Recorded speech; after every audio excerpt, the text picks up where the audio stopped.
हमारे साथ हैं केंद्रीय मंत्री और रिपब्लिकन पार्टी ऑफ इंडिया के अध्यक्ष रामदास आठवले जी। आज आप यूपी के दौरे पर हैं और उत्तर प्रदेश में अपनी पार्टी का जनाधार बढ़ाने की कोशिश में हैं। आज संगठन के कार्यकर्ताओं से आपकी कई मुलाकातें हुई हैं और आपने 2027 के चुनाव को लेकर कुछ प्लान भी तैयार किया है। इस बारे में आज आपसे हम बात करेंगे और जानेंगे कि पार्टी की क्या योजना है। बताइएगा कि उत्तर प्रदेश में जो 2027 में चुनाव होने वाला है, क्या आपकी पार्टी भी तैयारी कर रही है इसके लिए? हम तो 2027 में उत्तर प्रदेश का चुनाव आ रहा है और आप लोग जानते हैं कि भाई योगी आदित्यनाथ जी के नेतृत्व में उन्होंने मतलब यूपी का अच्छा विकास किया है। नरेंद्र मोदी जी के नेतृत्व में उत्तर प्रदेश बहुत आगे बढ़ रहा है और देश का सबसे बड़ा ये राज्य है और इसीलिए मतलब उत्तर प्रदेश में रिपब्लिकन पार्टी का जनाधार पहले बहुत था। यहाँ चरण सिंह की सरकार में हमारे 19 एमएलए चुनकर आए थे और उनके सरकार में 4 हमारे मंत्री भी थे। तो अभी हमारी कोशिश ये है कि भाई जिस तरह अपना बहुजन समाज पार्टी है तो बहुजन समाज पार्टी बहुत बाद में स्थापित हुई, लेकिन उसके पहले 3 अक्टूबर 1957 को बाबा साहब अम्बेडकर जी विचारधारा से ये पार्टी स्थापित हुई थी। और रिपब्लिकन पार्टी में सभी जातीय वर्गों को मतलब लाने का प्रयत्न हमारा हमेशा रहा है, क्योंकि रिपब्लिकन पार्टी का मतलब प्रजासत्ताक पार्टी, मतलब लोगों के हाथ में सत्ता लाने वाली पार्टी। और यहाँ से किसान है, गरीब है, युवा है, महिला है, दलित है, आदिवासी है, माइनॉरिटी है, ओबीसी है, इतना ही नहीं तो जनरल कैटेगरी में भी मतलब गरीब लोगों की संख्या है। तो सबको सामाजिक और आर्थिक न्याय देने के लिए रिपब्लिकन पार्टी काम करती है। अभी उत्तर प्रदेश में हमारा प्रयत्न ये है कि बहुजन समाज पार्टी का डाउनफॉल चल रहा है और रिपब्लिकन पार्टी की तरफ लोगों का ध्यान है। तो रिपब्लिकन पार्टी यहाँ हम पवन गुप्ता जी के नेतृत्व में यहाँ पार्टी बढ़ाने का प्रयत्न चल रहा है। हमारे संजय सिन्हा जी जो वो बिल्डर भी है, गाजियाबाद में रहते हैं, वो कायस्थ कम्युनिटी के है, लेकिन उसके बावजूद भी बाबा साहब विचारधारा हम सभी की विचारधारा है, इसीलिए वो भी हमारी पार्टी में आए हैं और अनेक ज़िले के कार्यकर्ता पार्टी में आ रहे हैं। तो हमारा प्रयत्न ये है कि भाई 2027 में जो इलेक्शन आ रहा है अब 25 सीटों पर हमारा प्रयत्न है कि भाई यहाँ अच्छे कैंडिडेट का खड़ा करे। और हमने अभी 26 नवंबर को एक बड़ी रैली रखी है जिसमें 1 लाख लोगों को लाने का हमारा प्रयत्न है। तो रैली अगर हमारी सफल हो जाती है तो शायद बीजेपी हमको बुला सकती है और 20-25 सीटें मांगेंगे, लेकिन उसमें कितनी सीटें मिलती है देखते हैं। अगर सीटें मिलती नहीं है तो भी हमें कुछ सीटों पर चुनाव लड़ना होगा। तो 20-25 सीटों पर हम चुनाव लड़ेंगे और बाकी की सीटों पर बीजेपी का समर्थन हम करेंगे। इसी तरह हमारा प्रयत्न ये है कि भाई रिपब्लिकन पार्टी का खाता खुलना चाहिए, ये हमारा इस वक्त प्रयत्न रहेगा। आप जिसे एनडीए के घटक दल हैं, राज्यसभा में आप एनडीए का पक्ष इतने अच्छे ढंग से रखते हैं, केंद्र सरकार का पक्ष रखते हैं, मंत्री आप हैं ही केंद्र सरकार में, अगर सीटें नहीं मिलती हैं तो अलग लड़ने पर एक संदेश गलत नहीं जाएगा? नहीं, सीटें लड़ने का ऐसा है कि रिपब्लिकन पार्टी एनडीए में है, लेकिन रिपब्लिकन पार्टी रजिस्टर्ड पार्टी है और दिल्ली की इलेक्शन कमीशन में रजिस्टर्ड पार्टी होने के कारण हमें कुछ सीटों पर लड़ना आवश्यक है। जिधर अभी 5 राज्यों में चुनाव अभी जो हो रहे हैं तो उसमें हमने मतलब 18 सीटें तमिलनाडु में लड़ रहे हैं, 4 सीटें आसाम में है, 1 सीट केरला में है, बाकी वेस्ट बंगाल में और पांडिचेरी में हमने सभी सीटों पर बीजेपी का समर्थन किया है। तो सीटें अगर नहीं मिलती है तो 20-25 सीटों पर लड़ने का हमारा प्रयत्न रहेगा। उसमें जिस तरह 84 सीटें शेड्यूल कास्ट के लिए यहाँ रिजर्व है, 2 सीटें शेड्यूल ट्राइब के लिए रिजर्व है और 17 सीटें लोकसभा के लिए रिजर्व है शेड्यूल कास्ट के लिए। तो हमारा प्रयत्न रहेगा कि सीटें अगर हमको मिलती है तो बहुत अच्छी बात है, 8-10 सीटें मिलती है तो बीजेपी के साथ अलायंस होगा और सीटें नहीं मिलती है तो अपने बलबूते पर 20-25 सीटों पर हम लड़ेंगे और कुछ सीटें चुनकर लाने का हमारा प्रयत्न रहेगा। आप महाराष्ट्र से आते हैं और उत्तर प्रदेश के दौरे पर हैं, दोनों राज्यों के मुख्यमंत्रियों को आप काम करते हुए देख रहे हैं, किसकी कार्यशैली बेहतर लगती है, किसका प्रदर्शन आपको बेहतर लगता है?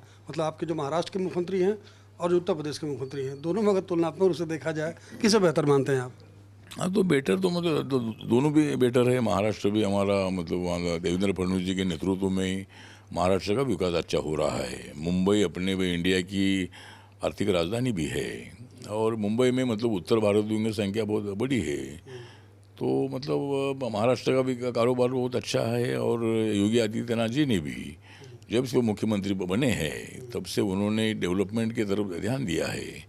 यहाँ का गुंडाराज खत्म करने का उन्होंने प्रयत्न किया है, और एक एडमिनिस्ट्रेशन उनका बहुत ही स्ट्रांग है। तो मतलब वो भी अच्छा काम कर रहे हैं। और महाराष्ट्र में भी देवेंद्र फडणवीस जी के नेतृत्व में महाराष्ट्र का अच्छा विकास हो रहा है। अनेक योजना वहाँ इम्प्लीमेंट हो रही है भारत सरकार के सहयोग से। अभी मेट्रो ट्रेन है, कोस्टल रोड है, अटल सेतु है, नवी मुंबई का नया एयरपोर्ट है, स्लम में रहने वाले लोगों को ये SRA स्कीम के अंतर्गत उनको फ्री में मकान देने का स्कीम हो, या पुराने बिल्डिंगों का डेवलपमेंट हो। तो मतलब अनेक काम जो है ये काम बहुत अच्छे चल रहे हैं। बहुत सारे ब्रिजेज मुंबई में बन रहे हैं। तो इसी तरह मतलब महाराष्ट्र में इरिगेशन भी बहुत अच्छा है, और महाराष्ट्र भी अच्छा काम कर रहा है, और उत्तर प्रदेश भी अच्छा काम कर रहा है। बसपा में जो उत्तर प्रदेश में बसपा की कमजोरी है, जो पार्टी डाउनफॉल में जा रही है, आपने भी कहा, तो क्या लगता है कि दलित मूवमेंट कमज़ोर हो रहा है, इसे आप भरना चाहेंगे? या अखिलेश यादव दावा कर रहे हैं PDA के जरिए कि हम बहुजन समाज पर दावा कर रहे हैं, वो हमारे साथ आ रहा है, कैसे देखते हैं इसे आप? मुझे लगता है कि दलित समाज अखिलेश के साथ नहीं जा सकता है, क्योंकि हमेशा सपा बसपा में विवाद रहा है। शुरू में मतलब कांशीराम जी और मुलायम सिंह यादव उनमें इसमें अलायंस हुआ था, लेकिन मायावती पर कुछ हमला हुआ था, उसके बाद उनमें काफ़ी संघर्ष हुआ था। तो सपा और बसपा में हमेशा मतलब विवाद रहा है। और दलित वोटर जो है, ये दलित वोटर्स समाजवादी पार्टी को नहीं पसंद करते हैं, लेकिन उत्तर प्रदेश में दलित वोट बीजेपी को मिला है। अनेक जगह पर जो लोग लोकसभा में विधानसभा में चुनकर आए थे, उसमें दलित वोटों का भी अच्छा सपोर्ट मतलब बीजेपी को मिला है। इसका कारण ये है कि नरेंद्र मोदी जी बाबा साहब के संविधान को मानते हैं। नरेंद्र मोदी जी बाबा साहब के संविधान को माथा टेकते हैं। नरेंद्र मोदी जी ने 26 नवंबर ये जो संविधान दिन है वो पूरे देश में मनाने का ऐलान किया है। नरेंद्र मोदी जी ने बाबा साहब के अनेक मेमोरियल के काम पूरे किए हैं। नरेंद्र मोदी जी ने मुंबई में एक दादर में 12.5 एकड़ में बड़ा एक मेमोरियल हाथ में ले लिया है, और वहाँ बाबा साहब का 350 स्क्वायर फीट का स्टैचू और 100 फीट का फाउंडेशन। ऐसा देश में सरदार वल्लभ भाई पटेल जी के बाद सबसे ऊंचा स्टैचू बाबा साहब का है। और इसलिए नरेंद्र मोदी जी संविधान को मजबूत करने वाले नेता है, और बाबा साहब अम्बेडकर जी को बहुत बड़ा मतलब उनका आदर करते हैं, उनकी विचारधारा को मानते हैं। इसलिए मुझे लगता है कि ये नरेंद्र मोदी जी के कार्यकाल में बहुत अच्छा काम हो रहा है, तो दलितों को न्याय मिल रहा है। इसलिए मेरी पार्टी RPI इंडिया के साथ है। नरेंद्र मोदी जी के नेतृत्व में देश विकास की दिशा से आगे बढ़ रहा है। देश की इकोनॉमी नंबर 4 पर आई है, 3 नंबर पर ले जाने का हमारा प्रयत्न है। तो इसी तरह मेड इन इंडिया को बहुत ही अच्छा स्कोप देकर मतलब यहाँ छोटे मोटे इंडस्ट्रियलिस्ट को बड़ा सपोर्ट करने का प्रयत्न नरेंद्र मोदी सरकार का है। तो इसीलिए मुझे लगता है कि दलित वोटर जो है ये मायावती जी के खिसक रहा है, और वो अगर रिपब्लिकन पार्टी अच्छी खड़ी होती है तो पूरा वोटर्स RPI के साथ आ सकता है। यही हमारा प्रयत्न है। जो पश्चिम बंगाल में चुनाव भी हो रहा है, भारतीय जनता पार्टी भी मजबूती से लड़ रही है, आपको क्या लगता है क्या रिजल्ट आने वाला है? हाँ, तो वेस्ट बंगाल में मैं 2 बार जाकर आया हूँ, और मेरी पार्टी ने वहाँ सभी सीटों पर बीजेपी का समर्थन करने का निर्णय हमने लिया है। और बीजेपी इसलिए सत्ता में आ सकती है क्योंकि वहाँ पॉलिटिकल क्राइम बहुत ज़्यादा है। ममता बनर्जी के कार्यकाल में बहुत बड़ी गुंडागर्दी वहाँ से चली है, महिलाओं पर बहुत सारे अत्याचार हुए हैं।